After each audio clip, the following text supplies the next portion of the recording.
Durante o jantar, meu pai perguntou casualmente: "Você acha que a mesada está sendo suficiente?" Olhei surpreso e respondi: "Na verdade, nunca recebi uma." Naquele momento, minha mãe permaneceu em silêncio. Ele realmente não sabia. Me chamo Logan, tenho 19 anos e iniciei recentemente o curso de medicina em Nova York. Nasci e cresci no Texas. Meus pais ainda moram em Dallas. Meu pai é cirurgião em um hospital universitário e minha mãe se dedica ao lar. Após concluir o ensino médio, me mudei para Nova York há 4 meses para começar uma nova fase da vida, sozinho. Lutei muito para conquistar uma vaga na faculdade de medicina, motivado pelo exemplo do meu pai. No entanto, a experiência tem sido bem diferente do que imaginei. Gostaria de aproveitar a rotina acadêmica como os outros estudantes, fazer amizades, participar de atividades extracurriculares, curtir um pouco, mas a realidade financeira tem sido um obstáculo constante. Meus pais bancam a mensalidade da faculdade, porém todo o restante, alimentação, moradia, transporte, fica sob minha responsabilidade. Para me manter, tenho acumulado vários trabalhos, dou aulas particulares, ajudo em eventos e trabalho como bartender. Mesmo com toda essa correria, mal consigo cobrir os custos essenciais. Preciso trocar de emprego com frequência para adaptar aos horários das aulas e quase sempre trabalho nos fins de semana. Isso tem me deixado esgotado, tanto física quanto emocionalmente. Frequentemente chego à aula já exausto e, quando retorno para casa, não tenho disposição para revisar o conteúdo ou estudar.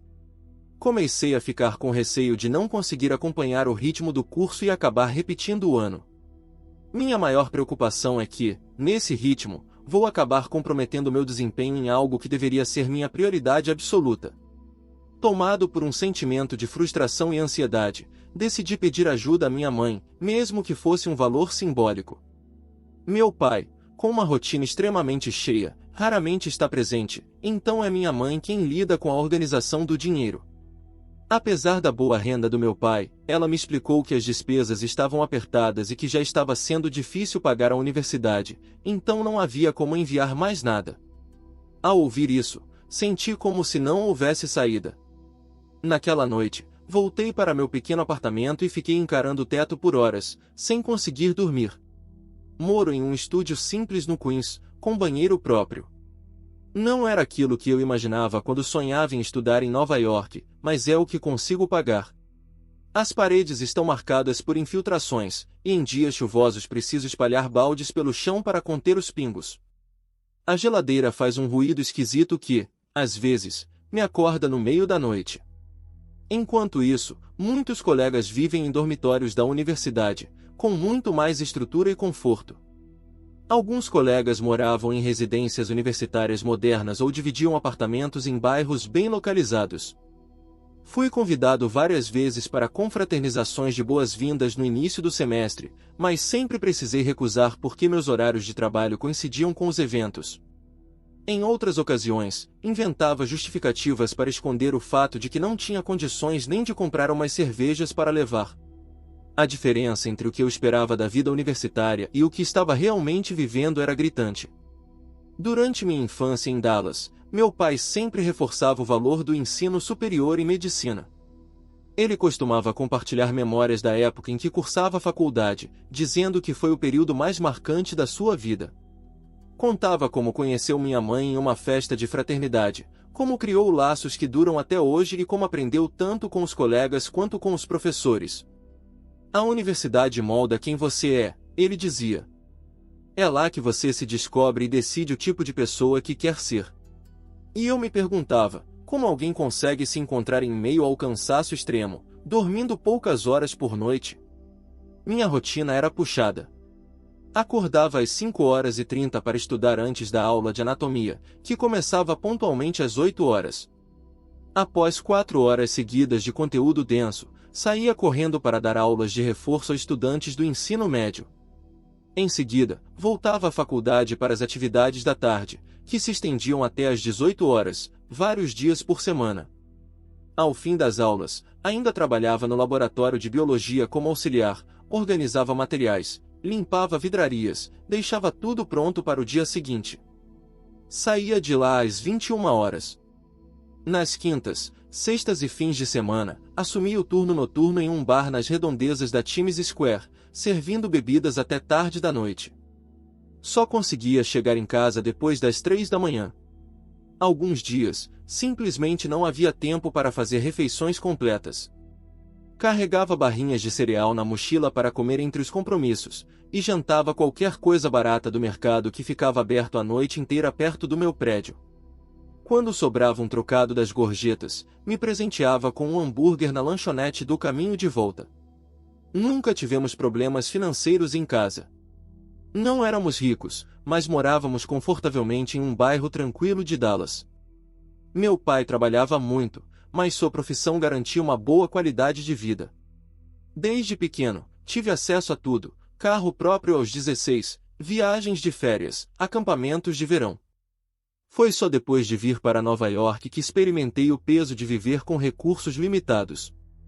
Lembro bem do choque que levei ao ver os preços dos livros acadêmicos. As edições atuais eram impagáveis para mim, então precisei recorrer a versões antigas, com mais de uma década de uso. Dividia resumos com colegas mais privilegiados que podiam comprar os materiais mais recentes. Minha mãe sempre foi quem controlava o orçamento da casa. Era ela quem cuidava das despesas e mantinha tudo nos trilhos. Já meu pai, pela rotina intensa de trabalho, pouco sabia sobre os custos do dia a dia. Foi aí que me dei conta: talvez ele realmente não fizesse ideia da minha situação atual. Loja de conveniência que funcionava 24 horas. Meus turnos iam das 22 horas às 6 horas, e depois disso eu voltava para casa, tomava um banho frio e dormia algumas horas antes de começar tudo de novo. Às vezes, nem tirava o uniforme. Minhas mãos estavam sempre pegajosas de suor e cheirando a café requentado, álcool de limpeza e papel velho. O gerente era um homem de fala mansa, mas olhar severo. Não tolerava atrasos. Quem chega um minuto depois, não volta mais, ele dizia. E, por mais cansado que eu estivesse, essa ameaça me mantinha em movimento. O dinheiro era pouco, mas cada centavo fazia diferença. Passei o verão inteiro sem sair uma única vez para me divertir. Uma noite, enquanto organizava a prateleira de salgadinhos perto da entrada, um homem entrou correndo, sangrando no braço, gritando por ajuda. Antes que eu pudesse reagir, 2 outros caras vieram atrás dele com uma faca. Houve uma briga ali mesmo, entre as estantes de comida enlatada. Chamei a polícia e fiquei escondido atrás do balcão. Quando tudo terminou, um deles tinha sido preso, outro levado para o hospital e o terceiro morreu na calçada. Nos dias seguintes, mal conseguia dormir. Aquilo me abalou mais do que eu queria admitir. Pensei em largar tudo, ir embora, voltar para casa. Mas e depois? Com que cara eu encararia meu pai? No fim de agosto, recebi o boletim final com os resultados das recuperações. A nota de bioquímica foi a pior de todas, 2,3. Anatomia, 3,1. Fisiologia, 3,5. Nada que me expulsasse do curso, mas bem abaixo do mínimo para manter minha bolsa de estudos integral. Fui convocado para uma reunião com a coordenadora do curso. Ela foi firme, porém educada. Disse que compreendia a carga que eu estava enfrentando, mas que, para continuar ali, eu precisaria apresentar um plano de recuperação de desempenho e comprovar que minhas condições de vida não estavam comprometendo minha saúde mental e física. Saí da reunião com um nó no estômago. Sabia que, do jeito que as coisas estavam, não tinha muito tempo até tudo ruir de vez. No começo de setembro, decidi procurar ajuda. Fui até o Centro de Apoio Psicológico da universidade. Esperei por quase 2 horas até ser atendido. Quando finalmente entrei na sala, uma psicóloga jovem, de voz calma, me pediu para contar o que estava acontecendo. Falei tudo. Da pressão, da falta de dinheiro, da exaustão, da vontade de desistir. Pela primeira vez em muito tempo, me escutaram sem julgamento. A sessão terminou com um encaminhamento para acompanhamento contínuo, e pela primeira vez, saí de um lugar sentindo que talvez, só talvez, não estivesse completamente sozinho. Foi nesse mesmo mês que encontrei um anúncio no mural da faculdade. Um professor procurava assistente para ajudá-lo em uma pesquisa remunerada sobre neurociência. O pagamento não era muito, mas o horário era flexível e contava como crédito acadêmico. Me inscrevi sem pensar duas vezes. Na entrevista, fui sincero sobre minha situação. O professor, um homem grisalho, de olhar atento e gestos lentos, ouviu tudo sem interromper. No final, disse: "Você tem garra.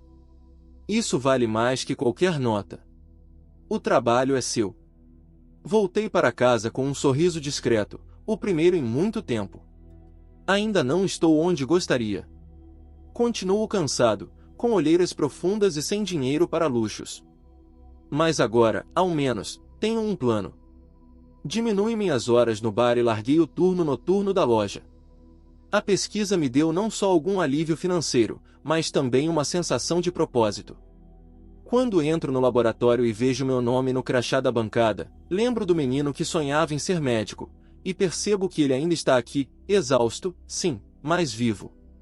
E, pela primeira vez desde que cheguei a Nova York, sinto que talvez, com esforço e algum apoio, eu vá conseguir. Um dia de cada vez. Um dia de cada vez. Era isso que eu repetia como um mantra, toda manhã, antes de sair de casa. No fim daquele semestre, algo mudou em mim. Talvez não tenha sido um acontecimento específico, mas uma sucessão de pequenos gestos que começaram a pesar mais do que o cansaço. A coordenadora que me perguntou sinceramente como eu estava. A psicóloga que lembrava meu nome e me esperava com chá quente. O professor da pesquisa, que me tratava como alguém capaz, não como um número de matrícula.